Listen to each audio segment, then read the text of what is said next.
रात का वक्त था। मदीना की गलियां खामोश थीं और हर तरफ सुकून तारी था। मगर एक शख्स ऐसा था जो आराम नहीं कर रहा था।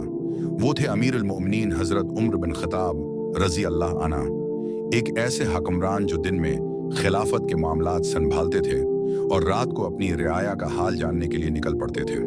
हजरत उम्र रजी अल्लाह अन्हा अक्सर भैंस बदलकर मदीना की गलियों में घूमते ताकि देख सकें कि कहीं कोई भूखा तो नहीं, कोई मजलूम तो नहीं।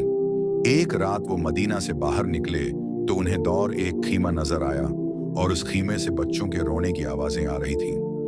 वो फौरन वहां पहुंचे और देखा कि एक औरत आग के ऊपर बर्तन रखे बैठी है, जबकि बच्चे भूख से रो रहे हैं और बार बार कह रहे हैं कि अम्मी हमें खाना दो, हमें भूख लगी है। हजरत उम्र रजी अल्लाह अन्हा ने इस औरत से पूछा कि क्या मामला है, बच्चे क्यों रो रहे हैं। औरत ने जवाब दिया कि हम कई दिनों से भूखे हैं और इस बर्तन में सिर्फ पानी और पत्थर हैं। मैं बच्चों को बहला रही हूं ताकि वो सो जाएं।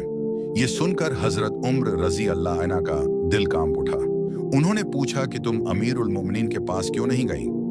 औरत ने गुस्से में कहा कि उम्र को हमारे हाल का खुद पता होना चाहिए। अगर वो हमारा ख्याल नहीं रख सकता तो वो हाकिम क्यों है। ये अल्फाज सुनकर हजरत उम्र रजी अल्लाह अन्हा खामोश हो गए और फौरन बीतल माल की तरफ गए।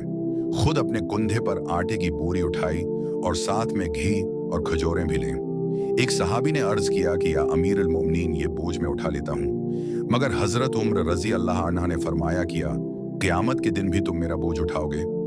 फिर वो खुद उस औरत के पास वापस आए, आग जलाई, खाना पकाया और बच्चों को अपने हाथों से खिलाया, यहाँ तक कि बच्चे हंसने लगे और खेलने लगे। हजरत उम्र रजी अल्लाह अन्हा दूर बैठकर ये मंजर देखते रहे और उनके चेहरे पर सुकून आ गया।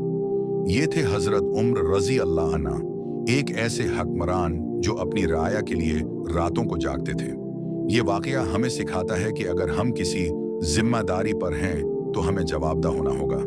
दूसरों का दर्द महसूस करना ही असल इंसानियत है और अल्लाह के नज़दीक वही बड़ा है जो दूसरों का ख्याल रखता है। सोचो, अगर आज के हुक्मरान भी ऐसे होते तो दुनिया कितनी खूबसूरत होती।